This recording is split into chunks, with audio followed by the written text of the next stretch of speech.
All right, let me hide this and get this going. Okay, so let's do a rundown of all the things you need to know about social psychology, which is Unit 14, since you have your test tomorrow.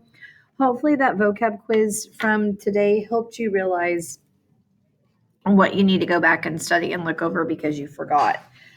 So let's look into what is social psychology.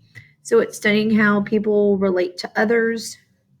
It's dealing with thinking about others, why they do different things that they do.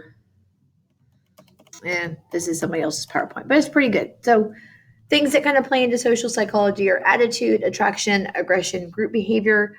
Again, hopefully y'all have this pretty down because of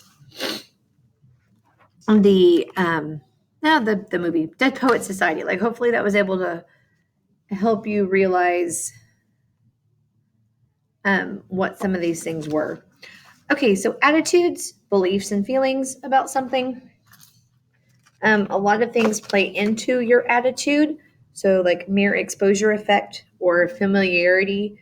You tend to develop a preference for things because you're familiar with them. So, the more you're exposed to something, the more familiar you become. And so, you tend to have a preference for that. All right, central versus peripheral root persuasion. Easy way to remember it. Central is about the actual content of someone's argument. So they're both C's. So, like, what is the message? What is the content of what a speaker, or what is it that you're trying to get out of a presentation? And then peripheral, these are the things on the outside, like your peripheral vision, or where you focus like on the person because they're cute and you're going to buy something because some celebrity endorses it or something like that. See, like, would you get milk because of David Beckham? That's kind of the hope. So that's peripheral root persuasion. All right. How attitudes deal with behavior. You have cognitive dissonance. And cognitive dissonance is where you are going to have an unpleasant kind of tension because what you think and what you do don't mesh. From the vocab quiz today, that was the girl who's like, oh, studying's for nerds, but I spent 10 hours studying for my test, and so I can't tell anybody that I did that because then I'll be perceived as a nerd. The other one that I can give you to help with that, you have a smoker who knows that smoking's bad for them. Are they going to still smoke? So that's what it is. Like what you believe and then your attitudes and then your behavior don't really mix up. So then you end up changing your attitude to fit your behavior so that you're not in that state of tension.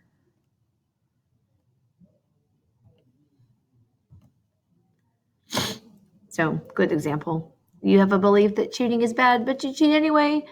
But it's okay. So you find some kind of defense mechanism to justify it. And then you're going to just change your attitude. All right, compliance strategies. So compliance is basically conforming. You're doing what someone asks you to do. So different compliance strategies are foot in the door, which you get someone to agree to a small request first, and that sets you up for a larger request later on. Door in the face is where a large request is made, knowing that they're probably going to say no. So then that way, when you ask for something smaller later on, you tend to get what you want. Then you have norm of reciprocity. Reciprocity, think about it, is reciprocating. It's same word, and if you don't know what it is, it's hard to think about that. But it's giving something to someone hoping that you're going to get something back. It's like, I did something for you, now you need to do something for me. All right, attribution theory. Attribution is giving credit to someone or something. So how do you determine the cause of behavior that people observe? Okay, so it's either situational attribution, so you're attributing someone's behavior to environmental factors that are outside the person's control. Like, oh, the test was too hard. Doesn't have anything to do with me. And then there's dispositional attribution, where you're attributing someone's behavior or their thoughts or their beliefs to their personalities, like to their traits or characteristics. It's thinking someone is smart, thinking someone's lazy. So good example. So you have the slow driver. Situational is, oh, well, it's outside their control. Maybe they're sick. That's why they're driving bad. Dispositional is their personality, like, oh, you crazy driver, like whatever you always think when you get stuck behind a slow car. All right, so fundamental attribution error. Finally got that right. So you overestimate the role of dispositional factors. So that's like people's traits and characteristics. Okay.